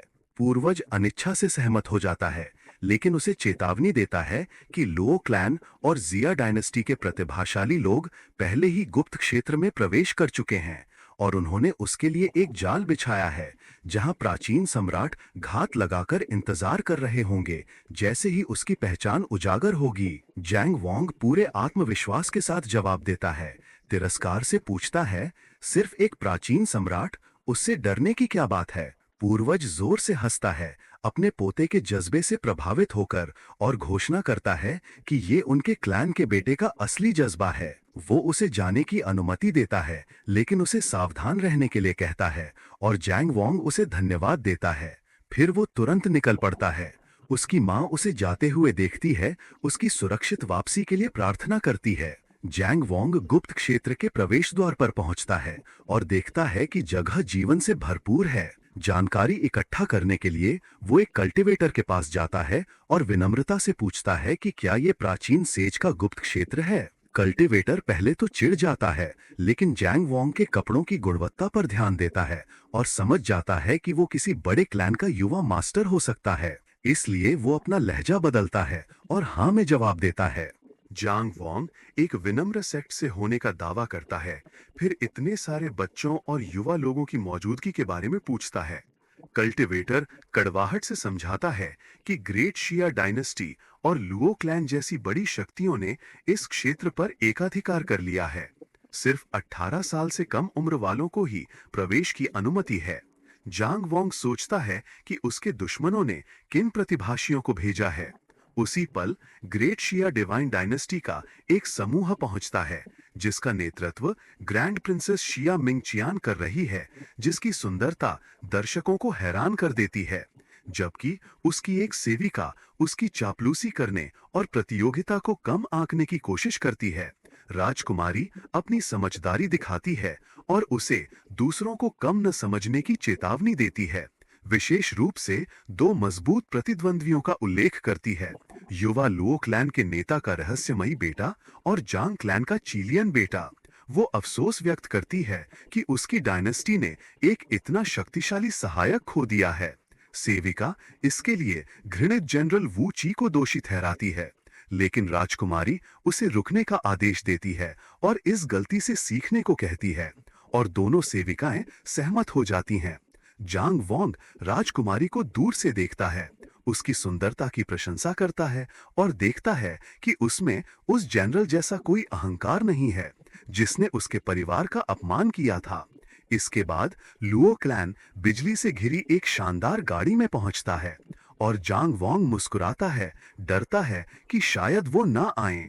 क्लैन का एक बुजुर्ग गुप्त क्षेत्र के लिए अपने उम्मीदवार लू डोंग का परिचय ग्रैंड प्रिंसेस से कराता है। लूडो डोंग उसे प्रणाम करने की कोशिश करता है, लेकिन वो उसे पूरी तरह से नजरअंदाज कर देती है और उसके साथ आई महिला बुजुर्ग से कहती है, सुझाव देती है कि वो गुप्त क्षेत्र खोलने के लिए हाथ मिला लें, जिससे लूडो डोंग शर्मिंदा और गुस्सा हो जाता है। क्लैंस के एल्डर्स गुप्त क्षेत्र का द्वार खोलने के लिए मिलकर काम करते हैं और सभी जूनियर्स को तुरंत अंदर जाने के लिए कहा जाता है। जोंग वोंग सोचता है कि लुओ क्लैन को उनके पिछले कर्मों का फल देने का समय आ गया है। जैसे ही वो द्वार की तरफ बढ़ता है, लुओ क्लैन की महिला एल्डर वान क्यू उसे देखती है और उसके चेहरे और उसकी मां के बीच की समानता को पहचान लेती है। वो निष्कर्ष निकालती है कि वो जैंग क्लैन का ही अनमोल बच्चा है और उसकी इस खतरनाक जगह पर आने की हिम्मत पर हैरान होती है। जबकि जैंग वोंग आसानी से उसके रास्ते में बाधा बनने के प्रयास को टाल देता है और गुप्त क्षेत्र में प्रवेश कर जाता है। बाहर लुओ क्लैन की एल्डर वान क्यू अपने क्लैन को सूचित करने का फैसला करती है, कसम खाती है कि जब जैंग वोंग आने की हिम्मत कर चुका है तो वो इस जगह से जिंदा नहीं जाएगा। इस बीच जैंग वोंग गुप्त क्षेत्र के अंदर अपना साहसिक कार्य शुरू करता है, जहां उसका सामना आध्यात्मिक जानवरों से होता है और सोचता है कि जानवर जाल में फंस गया है। जैंग वोंग पता लगाता है कि ये जानवर शुद्ध आध्यात्मिक ऊर्जा से बने हैं और उन्हें आसानी से हरा देता है, लेकिन सोचता है कि उनका उस पर कोई प्रभाव नहीं पड़ता और उसके सिस्टम के इनाम सबसे मूल्यवान हैं। वो सावधान रहता है, जानता है कि लुओ क्लैन और शिया डायनेस्टी निश्चित रूप से उस पर नजर रखे हुए हैं और उसके लिए बाहर एक घात लगाए बैठे हैं, जिससे उसे इस अवसर का उपयोग एक नए स्तर तक पहुंचने के लिए करने की आवश्यकता महसूस होती है, क्योंकि उसकी वर्तमान शक्ति उनका सामना करने के लिए काफी नहीं होगी। अचानक उसका system locate the ancient sages secret realm mission के पूरा होने की घोषणा करता है और उसे 100 साल की कल्टीवेशन के इन्फ्यूजन से पुरस्कृत करता है। जोंग वोंग इस विशाल शक्ति को अवशोषित करने के लिए तुरंत बैठ जाता है, ये देखने के लिए उत्साहित है कि उसे कितना बढ़ावा मिलेगा। इस विशाल ऊर्जा के इन्फ्यूजन से एक सुनहरी रोशनी का स्तंभ बनता है जो आसमान में ऊपर उठता है, गुप्त क्षेत्र के सभी युवा कल्टीवेटर्स का ध्यान आकर्षित करता है। जैसे ही दर्शक पास आते हैं, उन्हें एहसास होता है कि जो हो रहा है वो किसी खजाने का प्रकट होना नहीं, बल्कि एक भयानक स्वर्गीय गर्जना की कसौटी है। उनमें से एक इसे 9 गुण गर्जना की कसौटी, 9 फोल्ड थंडर ट्रिब्यूलेशन के रूप में पहचानता है, जो एक ही प्रहार में संकुचित हो गई है, एक दुर्लभ स्वर्गीय घटना। लुओ क्लैन का अनमोल बच्चा लूडो डोंग इसे प्रिंसेस शांग चियान के करीब आने का एक मौका देखता है और सुझाव देता है कि वो तथाकथित खजाने को हासिल करने के लिए टीम बना लें। लेकिन राजकुमारी सावधानी से जवाब देती है, ये कहते हुए कि इस कसौटी का स्तर अनिश्चित है। लुओ डोंग जोर देता रहता है, जबकि मन ही मन सोचता है कि उसे इस आकर्षक महिला को जीतना ही है। तूफान के केंद्र में जोंग वोंग खड़ा है, कसौटी को चुनौती देते हुए, जो बिजली के एक महल के रूप में प्रकट होती है। पहला झटका लेने और उसकी कमजोरी पर हंसते हुए बिजली उस पर शक्तिशाली रूप से गिरती है। वो हेवन डिवावरिंग डीमन आर्ट का उपयोग करके कसौटी की शक्ति को निगल जाता है। फिर वो बिजली से बने एक कवचधारी योद्धा से सीधे भिड़ जाता है। जोंग वोंग आसानी से बिजली के प्रहारों को रोकता है और योद्धा की तरफ दौड़ता है। योद्धा गुस्सा हो जाता है और एक शक्तिशाली बिजली का प्रहार करता है। जोंग वोंग अपने क्लैन की सबसे मजबूत तलवार तकनीकों का उपयोग करके अंतिम प्रहार करता है। दूसरे दूर से पूरी उलझन में देखते हैं, सोचते हुए कि किस तरह का अस्तित्व ऐसी भयानक स्वर्गीय गर्जना को आकर्षित कर सकता है। और फिर उनमें से एक तूफान के केंद्र में एक मानव आकृति को देखता है। राजकुमारी एक आश्चर्यजनक और असंभव निष्कर्ष पर पहुंचती है। कोई एक प्राचीन सम्राट बनने के लिए कसौटी से गुजर रहा है। और क्योंकि इस गुप्त क्षेत्र में उम्र की सीमा है, इसका मतलब है कि 18 साल से कम उम्र का एक युवा व्यक्ति इस अद्भुत पूर्व कार्य को प्राप्त कर रहा है। लुओडोंग कसौटी को देखता है, ये समझते हुए कि जो व्यक्ति इससे गुजर रहा है वो बिल्कुल भी घायल नहीं है, और फैसला करता है कि अगर उसे खत्म नहीं किया गया तो वो भविष्य में एक आपदा बन जाएगा। अगर मौका मिला तो गर्जना की आड़ में उसकी हत्या करने का इरादा रखता है। कसौटी की शक्ति इतनी बढ़ जाती है कि वो गुप्त क्षेत्र को ही फाड़ने की धमकी देने लगती है और दर्शक घबराकर भाग जाते हैं। लुओडोंग स्थिति का फायदा उठाकर प्रिंसेस श्यांग चियान को झटके से बचाता है और वो उसकी मदद के लिए उसे धन्यवाद देती है। तूफान के शांत होने के बाद रहस्यमयी व्यक्ति गायब हो जाता है, जिसे मौजूद लोगों को विश्वास हो जाता है कि वो अपनी कसौटी में असफल रहा और शरीर और आत्मा दोनों से नष्ट हो गया। लुओडोंग फिर से राजकुमारी को अपने साथ गठबंधन करने के लिए मनाने की कोशिश करता है, ये तर्क देते हुए कि उन्हें एक अज्ञात शक्ति का सामना करना पड़ रहा है और एक दूसरे की रक्षा करनी चाहिए। राजकुमारी उसे विनम्रता से मना कर देती है, ये दावा करते हुए कि उसने पहले ही एक टीम बना ली है, और छिपे हुए व्यंग के साथ कहती है कि उसकी शक्ति उसकी विनम्र टीम में शामिल होने के लिए बहुत ज्यादा है। लुओडोंग इस अस्वीकृति से क्रोधित हो जाता है और अपने आप से कसम खाता है कि श्याओमिंग चियान उसकी है और कोई भी उसे मना नहीं कर पाएगा। राजकुमारी जंग वोंग के सौंदर्य से प्रभावित है। लड़का बैठकर सोचता है कि उसे नए मार्शल आर्ट्स की खोज करनी चाहिए, क्योंकि उसके क्लैन की तकनीकों का उपयोग करने से उसकी पहचान आसानी से उजागर हो जाएगी। राजकुमारी उसके पास आती है और उसका ध्यान आकर्षित करती है। जंग वोंग उसकी उपस्थिति से हैरान है और समझ जाता है कि वो श्याओ डायनेस्टी से है, लेकिन अंदाजा लगाता है कि उसने उसे पहचाना नहीं है। वो पूछती है कि क्या वो उससे डरता है, और वो एक मासूम बच्चे की भूमिका निभाना शुरू कर देता है। राजकुमारी की सुंदरता की प्रशंसा करता है। उसका जादू उस पर चल जाता है और वो उसका गाल खींचती है और उसकी हिम्मत की प्रशंसा करती है। जंग वोंग एक दुखद कहानी गढ़ता है, दावा करता है कि उसका क्लैन गिर गया है और उसे संसाधनों की कमी के कारण गुप्त क्षेत्र में प्रवेश करने के लिए मजबूर होना पड़ा। राजकुमारी उस पर दया करती है और उसे अपनी सुरक्षा के लिए अपनी टीम में शामिल होने के लिए आमंत्रित करती है, और वो झूठी उत्सुकता के साथ सहमत हो जाता है। इस बीच लुआडोंग जंग वोंग के प्रति तीव्र घृणा महसूस करता है, गुस्से में कि उस बच्चे जैंग वोंग ने राजकुमारी के साथ उसकी योजनाओं को बर्बाद कर दिया है।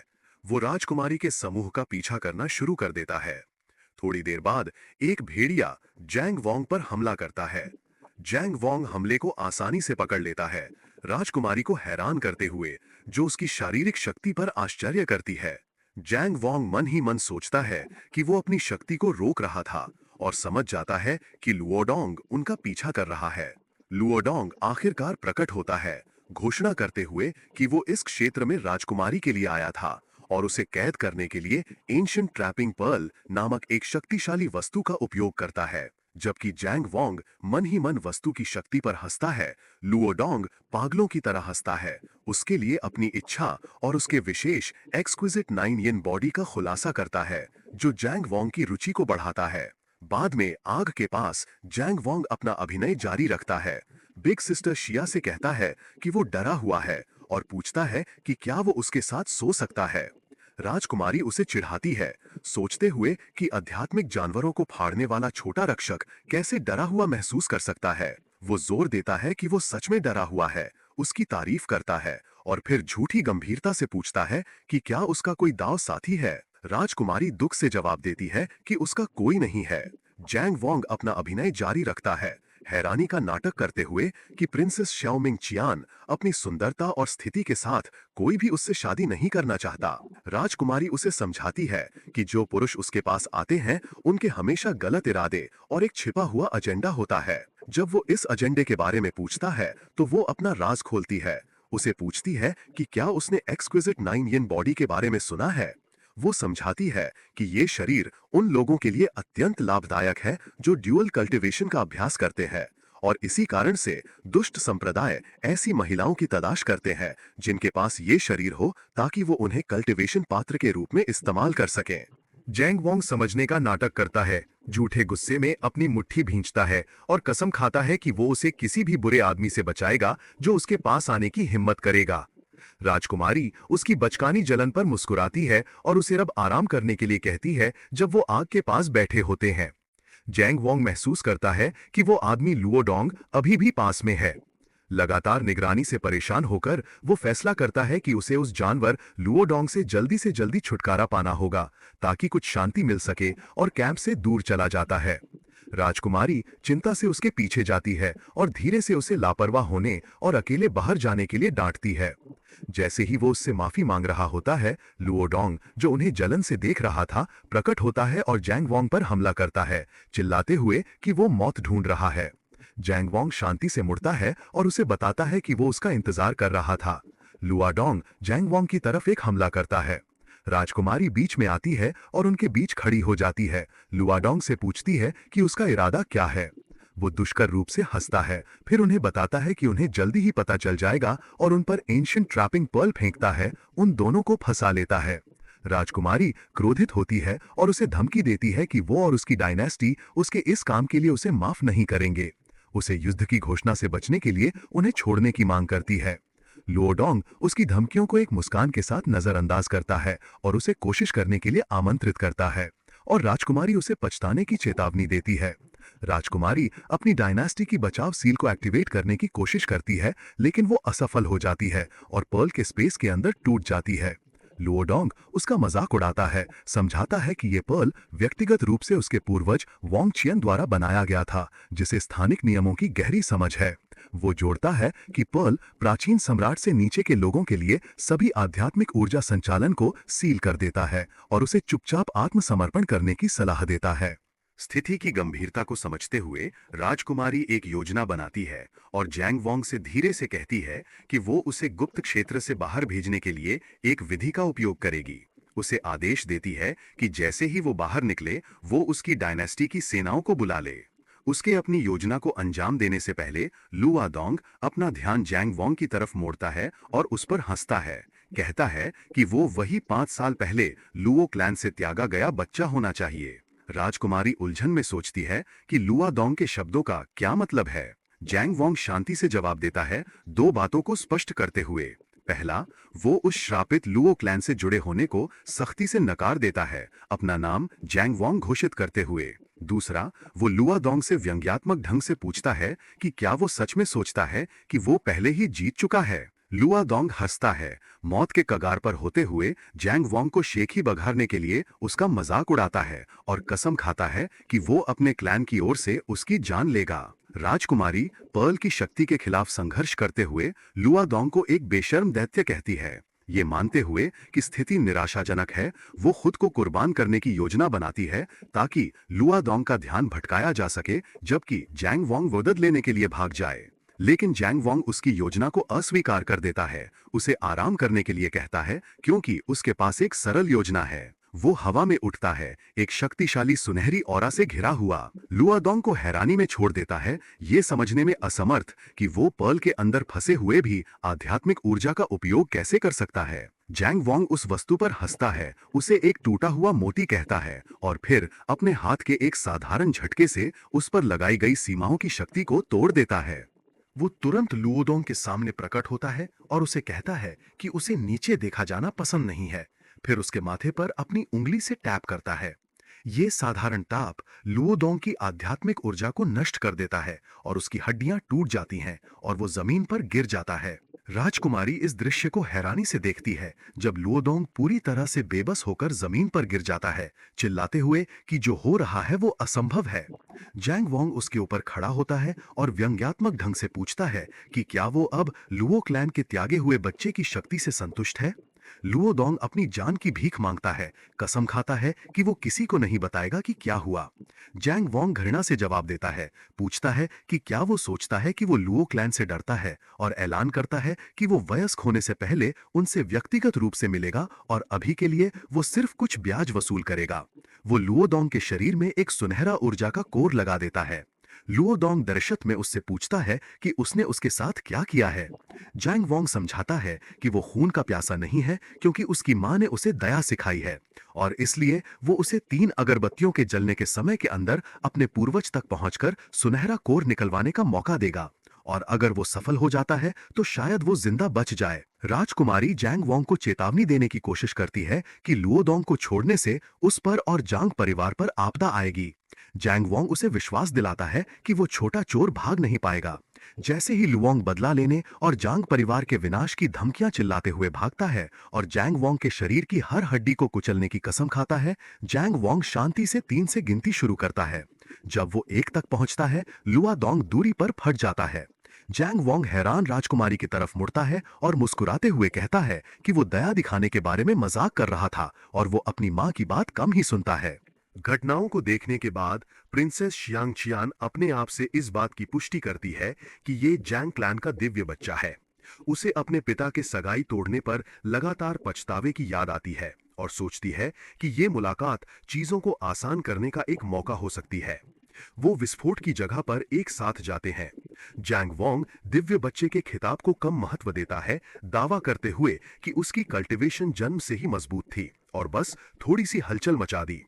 राजकुमारी फिर उससे पूछती है कि क्या वो वही था जिसने गुप्त क्षेत्र में तबाही मचाने वाली गर्जना की कसौटी का कारण बना। वो शांति से स्वीकार करता है कि उसने कसौटी का कारण बना, आह भरते हुए कि उसने उम्मीद नहीं की थी कि प्राचीन सम्राट के शिखर को पार करने के लिए एक सरल कसौटी इतनी हलचल मचा देगी। वो उदासी से कहता है कि स्वर्ग महान प्रतिभाओं से जलता है। राजकुमारी उसकी शक्ति और आत्मविश्वास से हैरान है, सोचते हुए कि वो एक प्राचीन देवता जैसा लगता है जो मर्त्यलोक में उतर आया है, और सोचती है कि जब वो बड़ा होगा तो क्या बनेगा। फिर इन विचारों के लिए खुद को डांटती है। जोंग वोंग उसकी चुप्पी पर ध्यान देता है और पूछता है कि क्या वो नाराज है।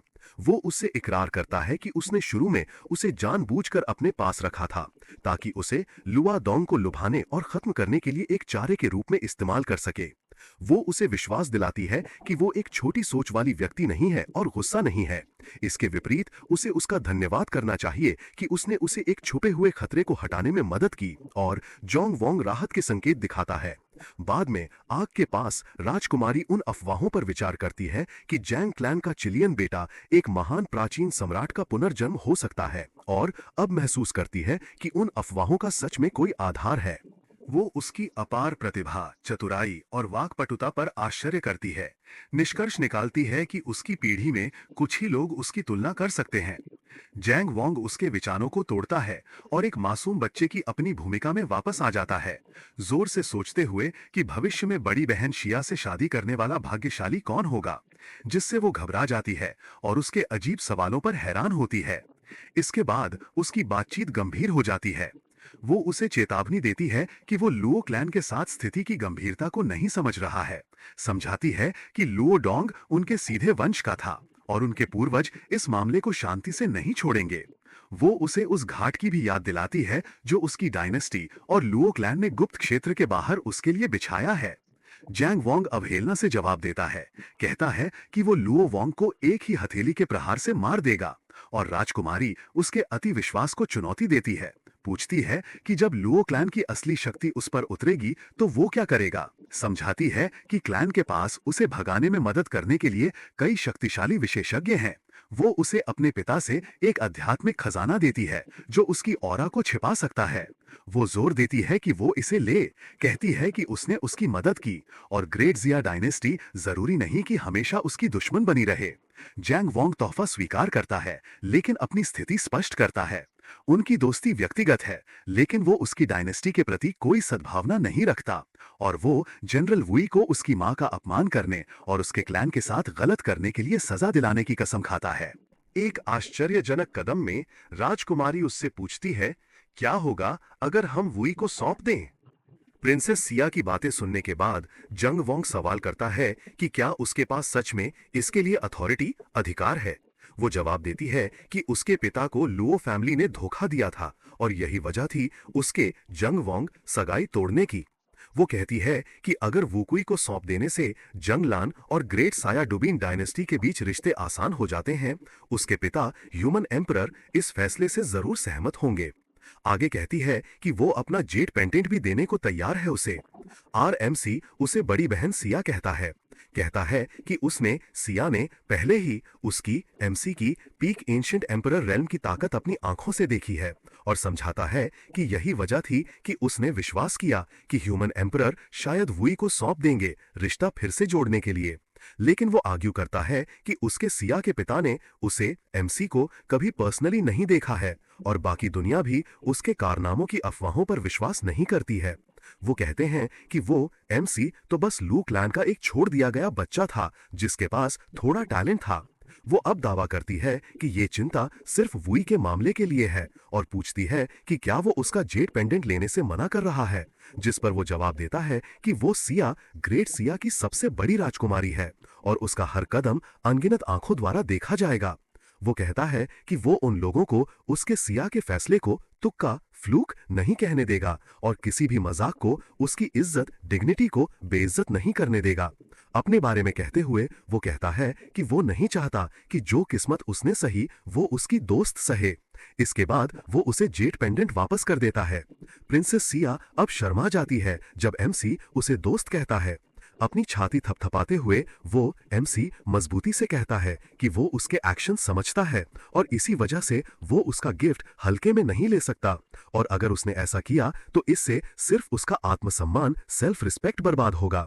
जिसके बाद वो सिया कहती है कि उसे इस दुनिया को साबित करना होगा कि उसका सिया का चुनाव कितना अच्छा था और तभी उसे ये पेंडेंट स्वीकार करने का सम्मान मिलेगा। वो अब उदासी से खड़ी हो जाती है, एक फ्रस्ट्रेटेड चेहरा दिखाते हुए उसकी इतनी कम उम्र में मीठी बातों पर रिमार्क करती है। कहती है कि उसके हर शब्द में एक सिद्धांत था और उसे कहती है कि सिर्फ बातें ना करे, कुछ करके दिखाए। फिर वो वहां से उड़ जाती है उसे अकेला छोड़कर। वो एमसी उसे उस दिन का इंतजार करने को कहता है जब उसका नाम पूरे ग्रेट सिया में जाना जाएगा। इसके बाद वो अपने इनेट ट्रेजर के जरिए कम्युनिकेट करके अपने मास्टर को बुलाता है। सेज म्याओ अब अपने हाथ बांधे हुए प्रकट होती है, कहती है कि वो एमसी को आम दिनों में कॉल भी नहीं करता और जब वो मुसीबत में है तो उसे अपनी अकेली बूढ़ी मास्टर की याद आ गई। जिस पर हमारा एमसी जवाब देता है कि वो उसे अंडर एस्टिमेट ना करे और उसे मास्टर से बस एक चीज चाहिए। वो फिर एक पाउच थैली पेश करता है और कहता है कि उसने लू क्लैन के सीधे वारिस को खत्म कर दिया है और वो लोग सीक्रेट रेल्म के बाहर उस पर हमला अम्बुश करने की प्लानिंग कर रहे थे, जबकि वहां एक 4th लेवल का एंशिएंट एम्परर है जिसे वो थोड़ी कोशिश से मार सकता है, लेकिन इससे लू क्लैन का एंशिएंट सेज प्रकट हो सकता है। वो एमसी उसे मास्टर से एक फॉर्मेशन सेट करने की रिक्वेस्ट करता है ताकि एंशिएंट सेज उसकी मौजूदगी का पता ना लगा सके। कहता है कि उसके पास सिचुएशन से बचने के अपने तरीके हैं। सेज म्याओ अब मुस्कुराती है और उसकी तरफ उंगली दिखाती है, कहती है कि जो डाउ कल्टिवेट करते हैं उन्हें मर्जी के मुताबिक काम भी करना चाहिए और वो मास्टर उसके रास्ते में उसकी मदद करेगी। जंग वोंग अब ऊपर उड़ता है ये सोचते हुए कि लू क्लैन के एंसेस्टर पूर्वज का मामला सुलझ गया है और उसे सिचुएशन से निपटने के लिए थोड़ी मेहनत करनी चाहिए। वो सभी कल्टिवेटर्स को उसकी बात सुनने के लिए कहता है, उन्हें फेलो डाओइस्ट कहकर। वो इंट्रोड्यूस करता है कि वो जंग वोंग अब सीक्रेट रैम को पर्च करेगा और इसमें अपनी पूरी ताकत इस्तेमाल करेगा और सबकी सुरक्षा की गारंटी नहीं दे सकता। वो अब सबको आसमान में इकट्ठा होने और 15 मिनट के अंदर उसे फॉलो करने को कहता है और उन्हें इसे एक चेतावनी समझने को कहता है। वो कहता है कि अगर वो ऐसा करने में फेल हुए तो परिणाम उन्हें ही भुगतने होंगे। प्रिंसेस सिया अब ग्रेट सिया के सभी लोगों को आसमान में उसके पीछे आने को कहती है, जिस पर वो लोग पूछते हैं कि क्या वो सच में आरएमसी हमारे एमसी पर विश्वास करती है। कहते हैं कि वो तो बस 5 साल का बच्चा है। जब वो बोल ही रहा था, प्रिंसेस सिया गुस्से वाले चेहरे के साथ मुड़ती है और उनसे पूछती है कि क्या वो सबसे बड़ी राजकुमारी के तौर पर उसके फैसले पर शक डाउट कर रहे हैं। वो अब ऊपर उड़ना शुरू कर देते हैं और एक कल्टिवेटर पूछता है कि क्या वो ग्रेट सिया की सबसे बड़ी राजकुमारी थी। कहता है कि ग्रेट सिया के लोग भी आरएमसी के पीछे चले गए हैं और पूछता है कि उन्हें क्या करना चाहिए। कुछ कल्टीवेटर्स भी उनके पीछे ये सोचते हुए चल देते हैं कि उन्होंने इसके लिए बहुत मेहनत की है और वो नहीं चाहेंगे कि उन्हें कुछ हो। जबकि कुछ लोग आरएमसी के पीछे गए, वहीं कुछ ऐसे भी थे जो स्क्रिप्ट फॉलो कर रहे थे, आरएमसी की ताकत पर सवाल उठा रहे थे, उसे एक छोड़ दिया गया बच्चा कह रहे थे और सवाल कर रहे थे कि क्या अफवाहें सच में लेजिट सही थी या नहीं। दूसरा कहता है कि प्रिंसेस सिया भी उसके पीछे जा रही है और व्यूअर्स को चैनल सब्सक्राइब ना करने में क्या दिक्कत है। सवाल करता है कि वो सिया इस माइंडसेट सोच से दाव कैसे प्राप्त कर सकती है। जंग वैंग अब कहता है कि उसने उन्हें वक्त दिया लेकिन उन्होंने उसकी कदर नहीं की और कहता है कि उन्होंने उसकी दोस्त को कायर कावड़ भी कहा और उसकी दाव हासिल करने की काबिलियत पर शक किया। वो अब अपनी स्पिरिचुअल एनर्जी चैनल करता है और एक बड़ी तलवार बनाता है और उनसे कहता है कि वो खुद देखें कि वो उसकी तलवार के नीचे ग्रेट दाव कैसे पाते हैं।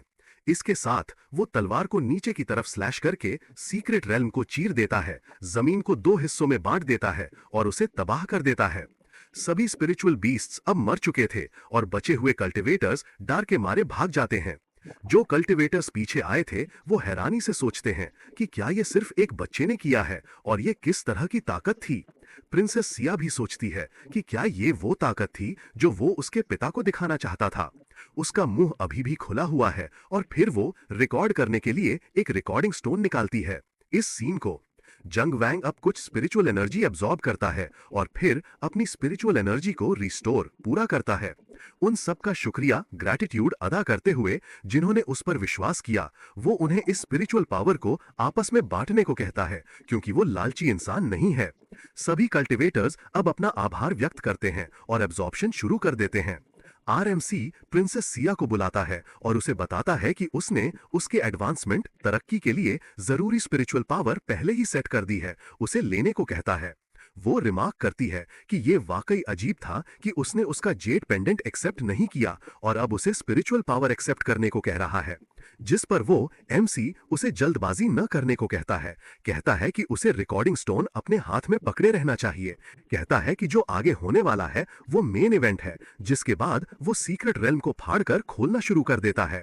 हम देखते हैं कि सीक्रेट रेल्म के बाहर एक पूरी आर्मी इकट्ठा है और वो सीक्रेट रेल्म के जल्दी खुलने पर सवाल कर रहे हैं क्योंकि उसके खुलने में अभी भी काफी टाइम था। वो हैरान है कि क्या अंदर कोई इमॉर्टल एम्परर रेल्म का पावर हाउस है क्योंकि सिर्फ वही ऐसा कारनामा कर सकते हैं। लू क्लैन का एल्डर सोचता है कि क्या ये लुओडोंग था जो शाओमियांग की निन स्पिरिट बॉडी का इस्तेमाल करके इमॉर्टल रेल्म में ब्रेक थ्रू करने में कामयाब रहा। सीक्रेट रेल्म का रास्ता अब खुलता है और हम अपने एमसी और प्रिंसेस शिया को बाहर निकलते हुए देखते हैं। लू क्लैन की बूढ़ी औरत अब चिल्लाती है जंग क्लैन के बिगड़े बच्चे पर जिसने सीक्रेट रेल्म में घुसने की हिम्मत की, सीक्रेट रेल्म की बिल्कुल भी परवाह न करते हुए। जंग वैंग प्रिंसेस सिया से पूछता है कि क्या वो तैयार है और वो इसे ये मामला उस पर छोड़ने को कहती है। वो अब ग्रेट शिया की सभी सेनाओं को उसके आदेश को सुनने और पीछे हटने का ऑर्डर देती है। जनरल्स ये देखकर शॉक्ड थे और टेलीपैथी के जरिए पूछते हैं कि क्या उसे बंधक बना लिया गया है, जिस पर वो उन्हें निश्चिंत रहने को कहती है और ये सिर्फ उन सबको हमारे हीरो से बचाने के लिए था। वो जनरल सवाल करता है कि क्या ये सच में उसकी सोच थी क्योंकि ये बहुत अजीब था, लेकिन उसके आदेश को मानता है, ये सोचते हुए कि लू क्लैन शायद हमारे हीरो को संभालने के लिए काफी होगा और सभी सेनाओं को पीछे हटने का ऑर्डर देता है। लुओ प्लान का एल्डर इस हरकत से शॉक्ड था और आरएमसी को बास्टर्ड हरामी कहता है और सवाल करता है कि क्या प्रिंसेस अकेले उसे बचा सकती है। कहता है कि नहीं, आज उसे कोई नहीं बचा सकता।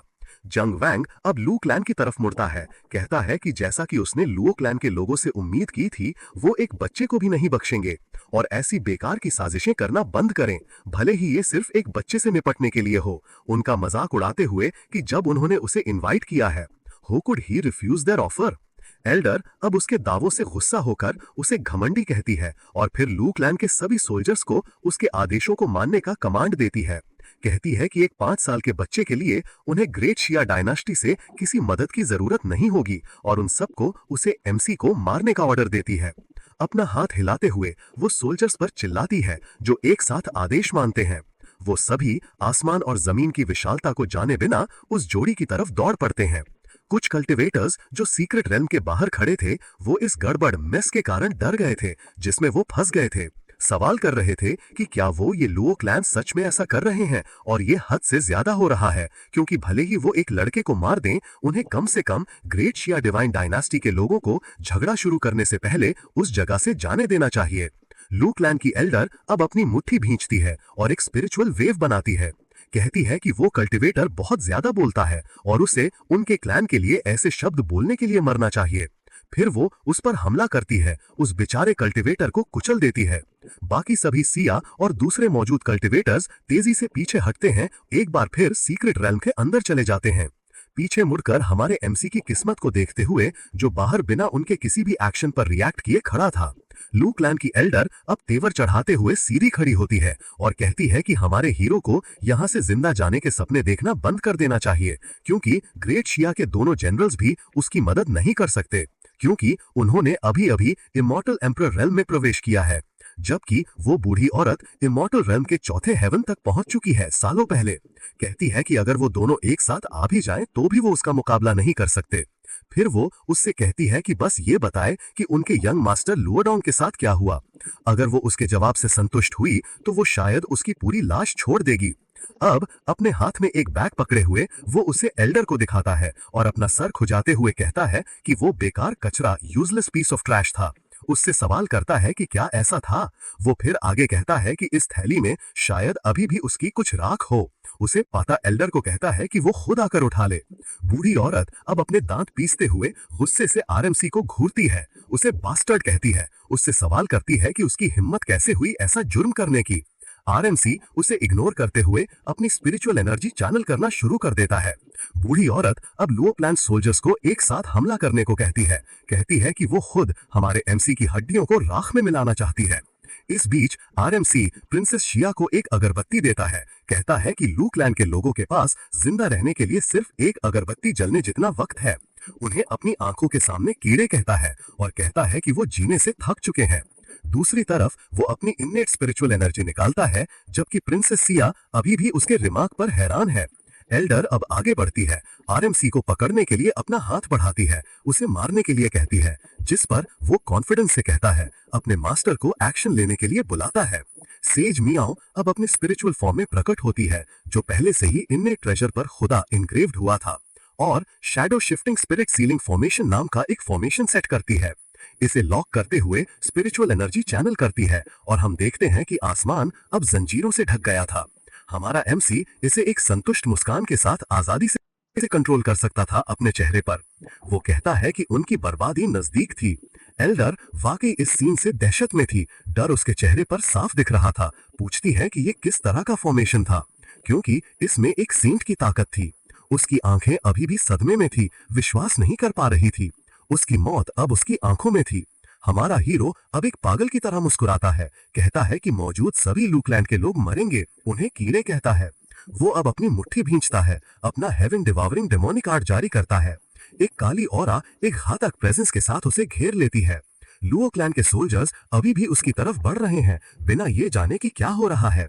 हमारे हीरो के चारों तरफ एक नीला गोला बन गया था। मौजूद सभी लोग सवाल कर रहे थे कि ये क्या था, मदद के लिए चिल्ला रहे थे, क्योंकि उनकी स्पिरिचुअल पावर कंट्रोल से बाहर हो गई थी। उन सब की स्पिरिचुअल एनर्जी उस टेक्निक से खींची जा रही थी जो उसने इस्तेमाल की थी जब हेवन डिवावरिंग आर्ट रिलीज हुआ। मौजूद सभी कल्टिवेटर्स और सोल्जर्स की स्पिरिचुअल एनर्जी तेजी से खत्म हो रही थी और यहाँ तक कि लू क्लैन भी उसका मुकाबला नहीं कर पा रहा था। कुछ सोल्जर्स ने बूढ़ी औरत से अभी एक्शन लेने को कहा, क्योंकि उनके आदमी और ज्यादा नहीं टिक सकते थे। हर कोई ऐसे कारनामे के प्रदर्शन से डरा डरा जाया था। आसमान और जमीन उस टेक्निक के कारण कांप रहे थे जो उसने रिलीज की थी। बाहर लुओ क्लैन की एल्डर अब अपनी स्पिरिचुअल एनर्जी आरएमसी पर फोकस करती है और कहती है कि इस तरह की टेक्निक और स्पिरिचुअल पावर इतने कम उम्र के इंसान में कभी नहीं देखी गई। She then gets shocked by the revelation of RMC's cultivation, जो इमॉर्टल एम्परर रेन के पीक पर था। इस खुलासे से डरकर वो बाहर की तरफ भागती है, कहती है कि ये असंभव, इम्पॉसिबल था। उसे हर हाल में बचना, एस्केप होगा, भले ही आज सारे सोल्जर्स तबाह पेरिश हो जाएं।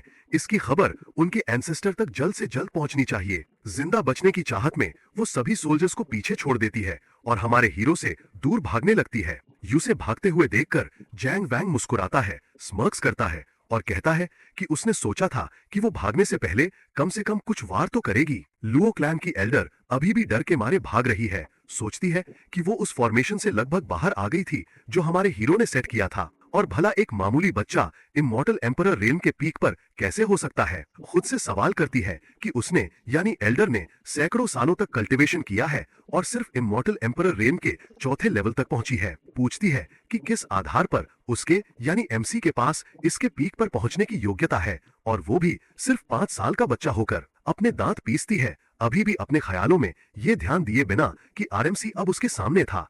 पूछता है कि वो इतनी जल्दी में क्यों थी। अपने हाथ आगे बढ़ाता है, अपनी स्पिरिचुअल एनर्जी चैनल करता है।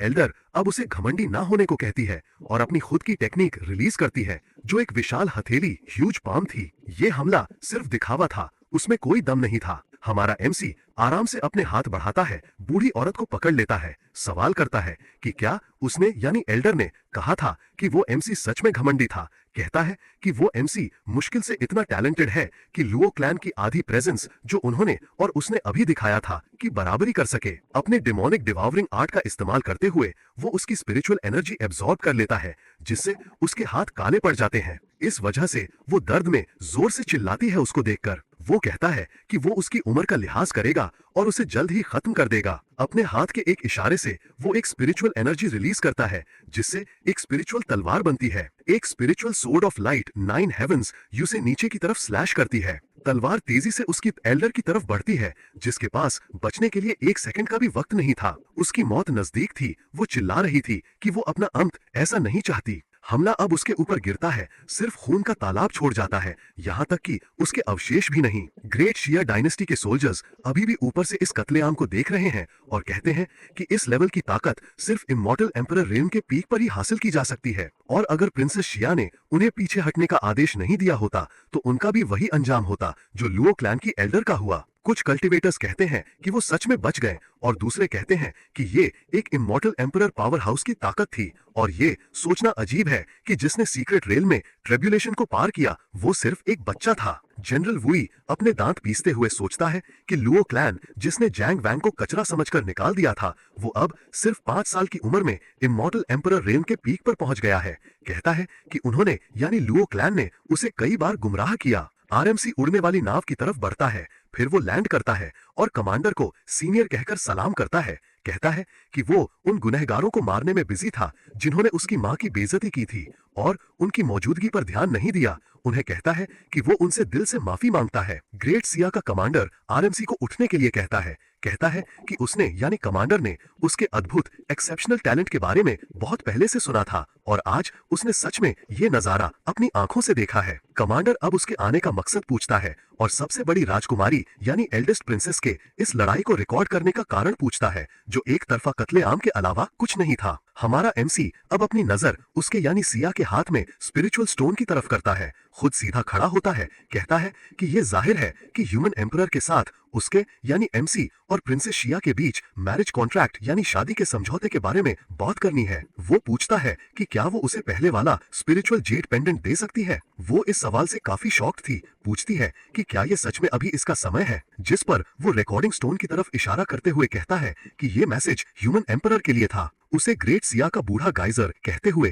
कहता है कि वो उसकी बेटी का जेड पेंडेंट ले रहा है और उसे यानी एम्परर को इस टोकन को मैरिज कॉन्ट्रैक्ट के फिर से स्थापित होने का सबूत मानना चाहिए। तेजी से अपना रवैया बदलते हुए वो अब धमकी भरे अंदाज में कहता है कि वो बस उम्मीद करता है कि एक दिन जब वो ग्रेट सिया को अपने रिश्ते के तोहफे पेश करेगा तो वो यानी एम्परर उन सभी लोगों को जिन्होंने एंगेजमेंट तोड़ने में हिस्सा लिया था उन्हें उसके महल के बाहर बांध कर रखेंगे, हमारे हीरो के लिए एक रिटर्न गिफ्ट के तौर पर। अगर आपको मेरा वीडियो पसंद आया तो मेरे चैनल रेवन एनिमे एक्सप्लेन को सब्सक्राइब कर दो और जल्दी ही मिलते हैं नेक्स्ट वीडियो में। Thank you.